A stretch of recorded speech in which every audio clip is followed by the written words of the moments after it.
Hello, everyone, and welcome to One Tour Podcast, episode 371, if you want to call it that. This is technically going to go up on the Hot Pot Gaming feed as well, so really, this is less of a podcast episode and more of an update.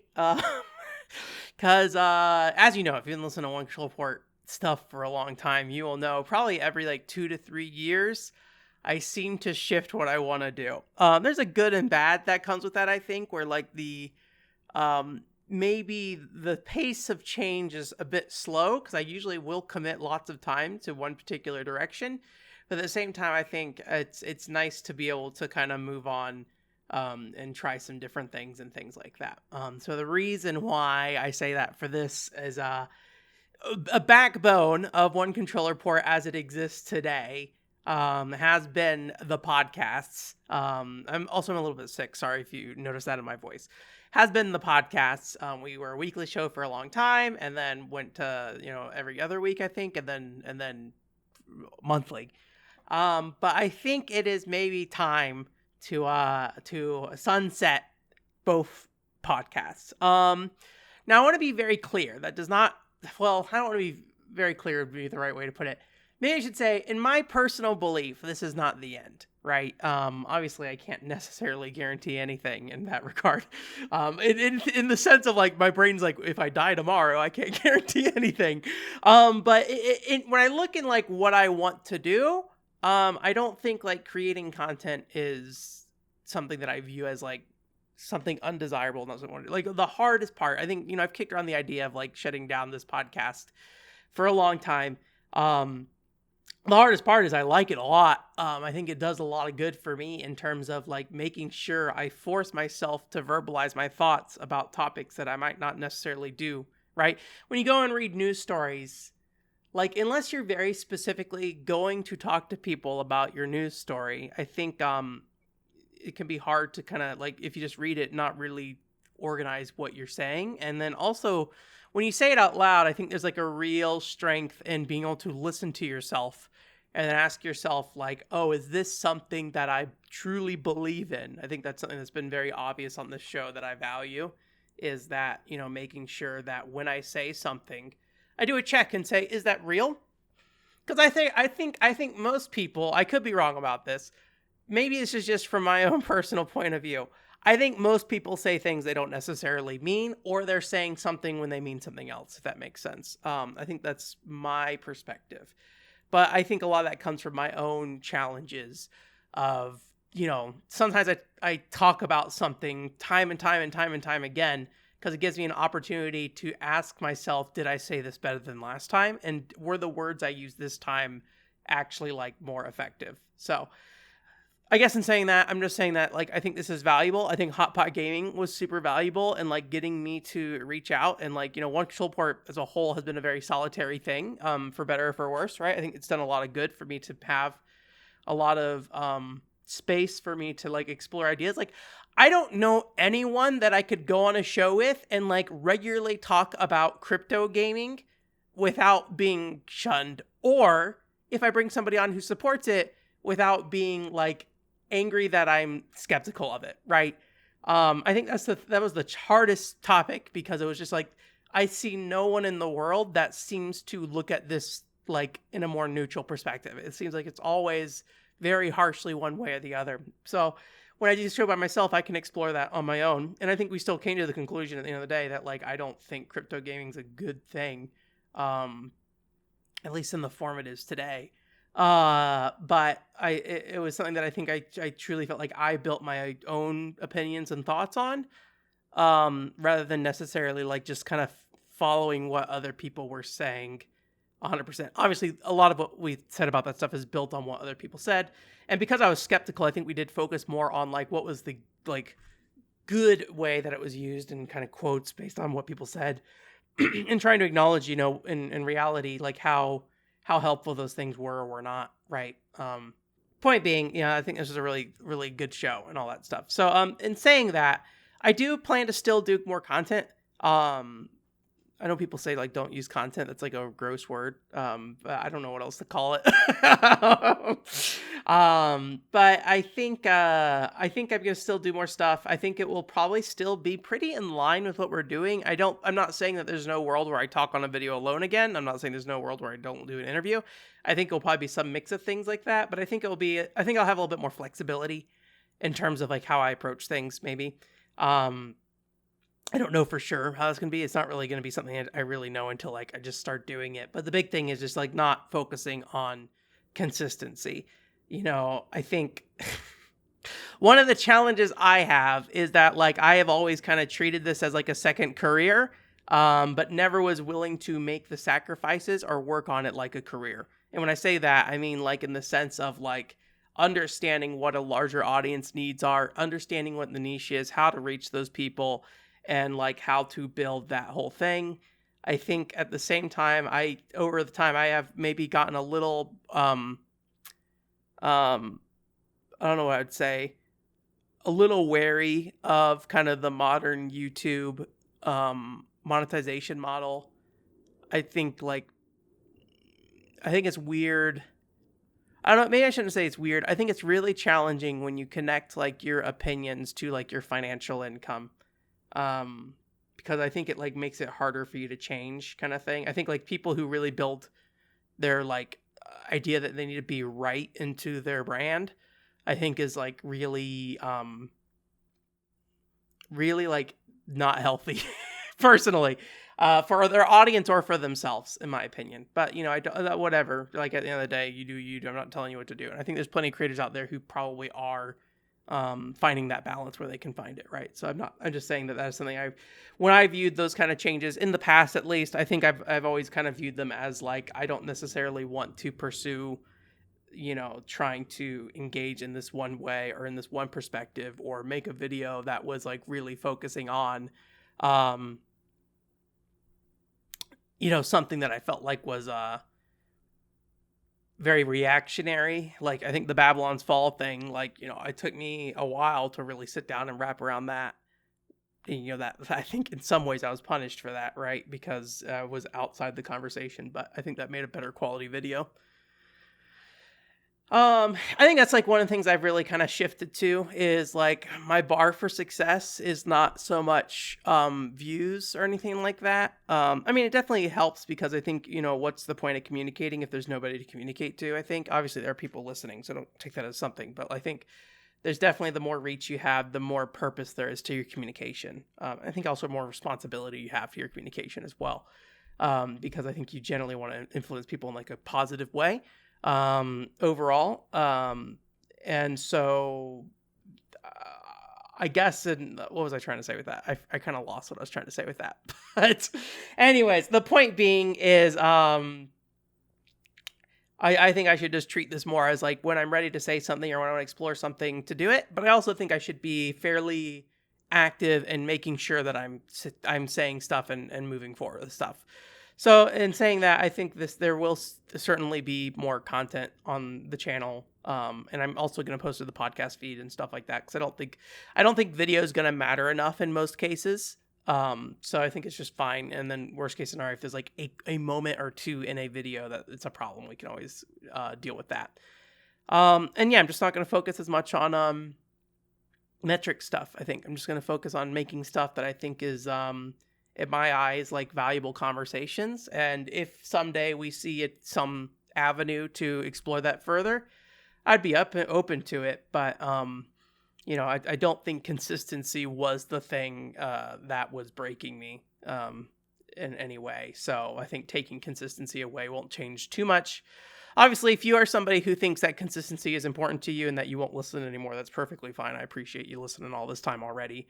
But I would think, with how after I switched to monthly, I think probably everybody who was in that mindset's probably gone already. I could be wrong, because my numbers did drop quite a bit after that. But at the end of the day, it wasn't huge numbers either, but just like the percent, I probably lost over 50% of my listeners, if I recall correctly. It's been a long time. So don't take me at 100% face value for that. But that is my memory, is that like the listeners, when I dropped from weekly, dropped pretty substantially. And I was just like, okay, well, I mean, that's how it is. So, but yeah, I think it is an important change for me to make right now, though, at least. I mean, I always kind of stand by that. Like, if it makes sense to come back to do more consistent content, I would do that. But, I just think as something that is like a supplementary thing to my life at this point, that should generally be, something that's like a positive impact on my life. The scheduled content makes more complications than good at times. Again, there's value to that. So I'm not saying there's no value. I think everything has a trade-off, right? That is my belief. As if there's one thing you should take from how I talk about video games, everything has a trade-off. And there's no real good or bad per se, but it just kind of depends on what you need in your life. I will say a lot of this probably does come from like, well, let me say it this way, because like I think one thing that I frequently do when I have these moments is I update you guys on like what I think I need to be doing and why to be a healthier person. And it seems like it starts off really good, and then it just like progressively gets worse, as you may have like noticed. And when I was talking to like, I think I made a comment on my Luke Eggen podcast about it. Like my weight had gotten like pretty bad, my physical weight. So basically, since I kind of has started taking a step back from all this and kind of letting the hot pot gaming stuff like ride out the backlog of what was left, I have lost a good chunk of weight again. So I think something, if we want to get into therapy talk, something that I have learned that was maybe not good is like making external pressure being a primary motivator of it. So, you probably are very aware of this if you're listening and like in tune with what I'm saying. But I think a lot of times I kind of make up expectations of what people need from me to motivate me to do something. So there's something I want, I'm going to make up expectations that's needed, and then I'll do that. So I'm very deadline oriented in that regard. And so the podcast is kind of a part of that. People expect me to be there, however often. That is kind of like the thought process of that. And we're kind of trying to, through therapy, remove that, because it seems like every time my kind of like backslide on my progress in life, it's almost always due to some kind of external motivator that I am starting to make decisions to say, I'm no longer going to, sleep well. I'm no longer going to eat well. I'm no longer going to exercise, all that stuff. And there's external motivators in life, right? But I think the thing I told my therapist is like, I shouldn't be treating delivering a podcast like paying rent, right? I think that is the thing. I shouldn't like put it in that same category of thought, which I think is important, because another part of this is that like I have had a hard time getting like good, consistent work this last year. So I've been trying to get a consistent job. But it's not going great. So don't go look at the job market numbers. I try not to think about that, but they get to me sometimes. And I'm not in any like real danger, just to be clear, but I am definitely in the position right now where it's like, oh, I need to like really figure things out, or else I will need to start taking some fairly drastic actions to, change my life. To figure out what to do from there. And that would definitely be the bigger issue, would be is if I had to go move in with somebody, I don't know what that would do for content or something like that, right? That's the other thing. So not that I'm necessarily opposed to that. Just from a content perspective, it would definitely make me more nervous about doing content in a house, especially like a small place with somebody else there. So I don't know. We'll see. Again, that's not like a huge deal. I'm not like, on the edge. I have, family and stuff, so I can, rely on people if I need to. So don't worry about that at the very least. But yeah, I think that that's kind of the general thought process here, is that like, I just want to, I think, change to a format that's gonna be more flexible. I think it's going to be more healthy for me. And while that means maybe less content overall, or less consistency in content at the very least, I think it will ultimately, for me at least, be a better thing. And for better or for worse, this channel is mostly about me. So like, that is just kind of how it is. So even when I bring other people on, I think it's like usually like, please teach me something. Please, I was curious about something. Please tell me about it. So, but I think that stuff's still going to be there. So don't take this as like me saying that it's over in that regard. So, but yeah, I will say if you have any like, I don't know, it's like I was about to say, like, if you have any particular needs that you need, let me know. But at the same time, like, I don't know if I can really deliver on those right now. So, because I feel like it's been hard making sacrifices. I think that's been one of the challenges with PCFX fan club is there are things I'm working on, but I feel like I have to keep bouncing off of them to do stuff on this channel that I have on a scheduled release schedule. And so it's been a little hard where I'd like get started on a project, work through it, have to leave, go work on something else, and then come back. And as I kind of spend more time on other things in my life, the time frame I have to work on that stuff's been shrinking as well. So I'm not saying this will fix the PCFX fan club problem. I just think it's kind of funny that, like, if you look at like the PCFX fan club and World Control Report, well, probably more the PCFX fan club output, you can very much tell like what's going on in my life and like how available I am or am not to do something right now, because it's pretty clear like things just go quiet. It's just like, yeah. I think that's one of the problems I have made with all these channels is that like I am the driving force behind them. So like if I don't move, then they don't move, right? So I don't know. We'll see. That's gonna be that, I guess. Trying to think if there's anything else I want to talk about. Thank you again for everybody who's donating though, for Ko-fi. I saw Zero donated recently. Thank you, Zero. You donated $40, dude. Jesus, that's a lot of money. Thank you. I appreciate that. Actually, I'm curious, does that put me in the time to work on a video like category? I can't remember how much gap we had for that. We are. Now I can take, was it a work day? A work day. Cool. Well, thank you, Zero. I'll take a work day to work on that. I think how that worked last time is like, I think like working an entire work day was kind of weird, but I think I very intentionally took out a large chunk of time from my work period of like, and right now work period is either one of the contract things I'm working on or looking for more work. That's what that is. Take one of those sections to use that. So I appreciate that. And we'll build something. I have debated trying to just take a break from the 11 video and try to work on a smaller video again. Just because it's been so long and, the 11 video is just so huge. That's so hard. I'm not used to working on stuff that big, and it's very hard for me to work on. I feel like I have a hard time keeping a consistent message on it. I'm just not good at working at things on that scale, I think, when it comes to like my opinion. It's so hard to be like, what did I say? When did I say this? And why did I say this? And when is this the right part for this? Does the person listening remember what I said at the 10-minute mark of this video or not? Like that's a challenge that I have to like keep wrestling with. So I do have some smaller videos that I've always had some ideas of doing as well. So I think that will be that. Also Demodori, thank you again for your monthly donation as well. I appreciate you guys, continuing to support me.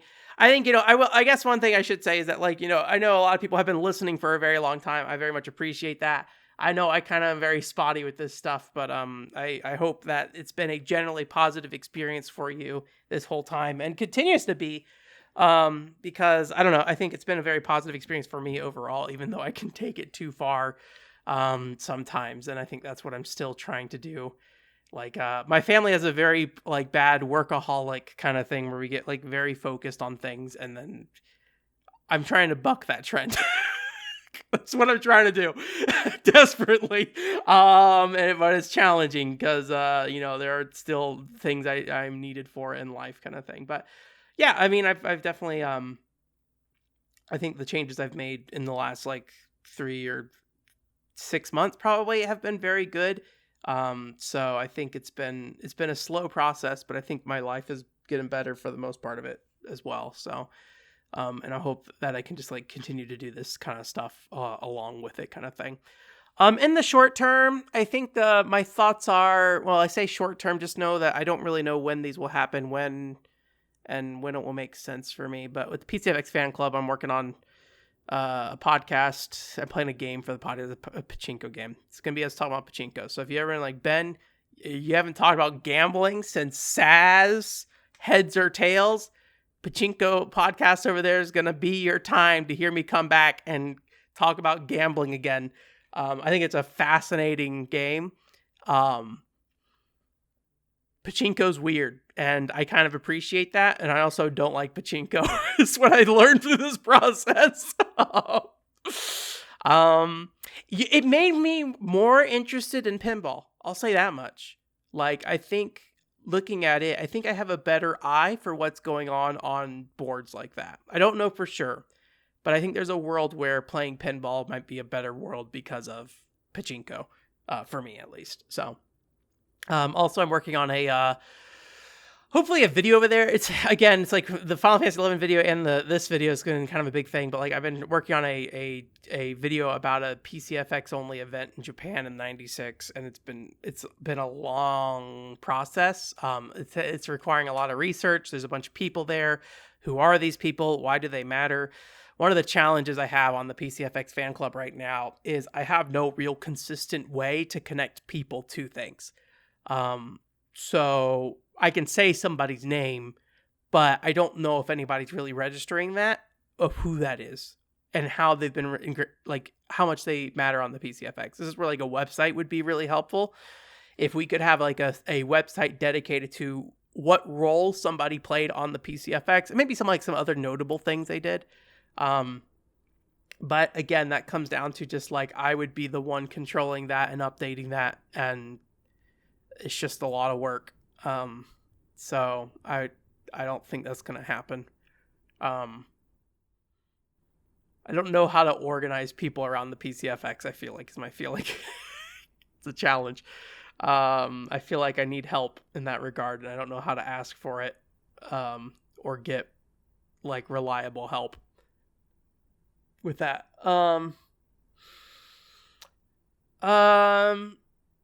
I recently played through White Knight Chronicles on the PS3 finally after years of talking about it, so I'll probably do like a little quick review of that.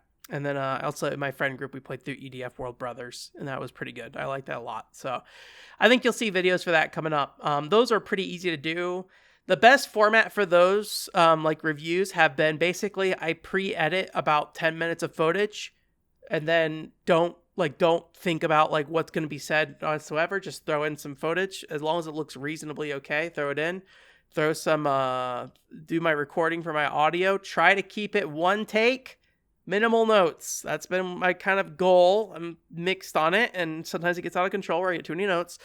But and then just kind of leave it at that. Because guess what? I'm probably not going to set the world on fire with an EDF World Brother video. I'm just kind of trying to point out the things I thought were cool about the game.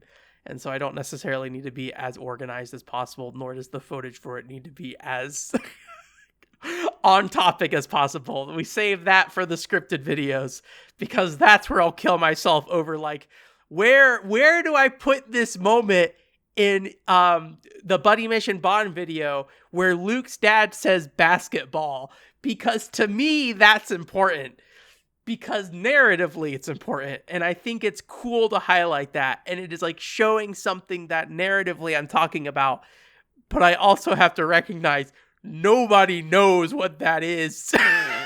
Like, I am the one guy who cares about this, but it makes me feel good that it's in there.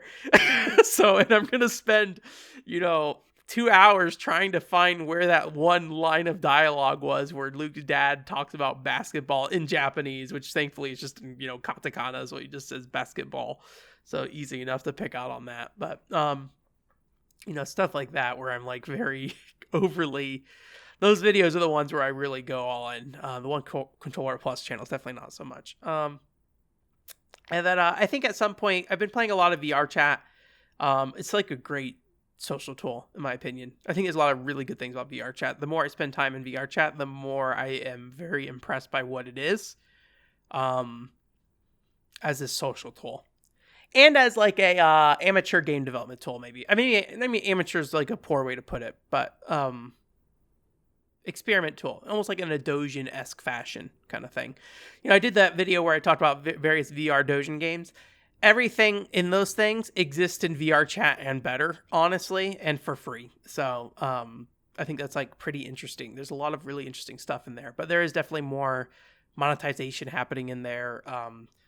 And also I it's one of those things that like, I think every platform at some point gets to the point where it has to make money, right? And it has to grow.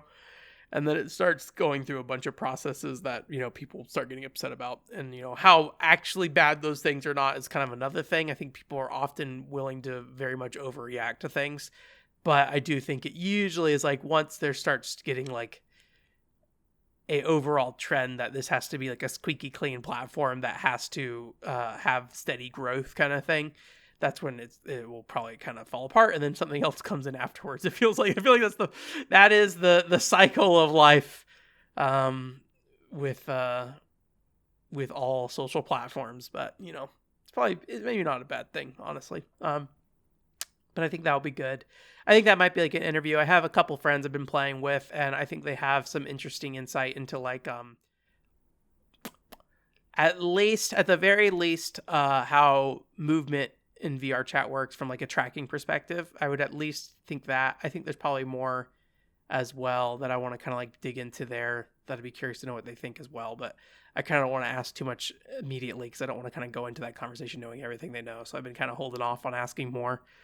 And I might reach out to Aria as well, because I think she has like a pretty deep investment in VR chat and stuff like that. So that's kind of the short-term thoughts, those kind of things. So I think, honestly, like all those things, when I talk about them, I'm like pretty interested in those things. I forget if I mentioned, I have like a Final Fantasy 14 thing coming up with Alex. I think we're going to have a fairly, not consistent show, but a ongoing series about Final Fantasy 14. Because I view Final Fantasy 14 as something that is a weird emotional anomaly in my life, where it's like this thing that I have weird feelings for that I don't really understand, and I am trying to grasp at logic to explain it, and I cannot grasp any logic to explain it. Anytime I criticize it, I don't believe that to be true.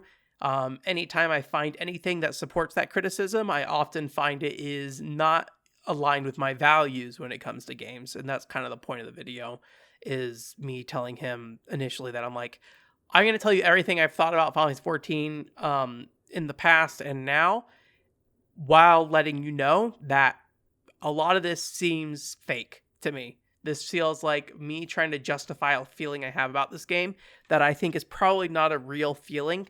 Or maybe I should say a healthy feeling. Obviously I 100% agree with like people, if you're like a normal person, like just leave it alone and just go away. But for me, I think because I very much value communications about games and also kind of exploring why we feel the way we feel about games, just because it's a negative experience doesn't mean I think I don't want to explore that, if that makes sense. I think the thing that we've always kind of come to is like, this is not a show about positivity. Well, not always.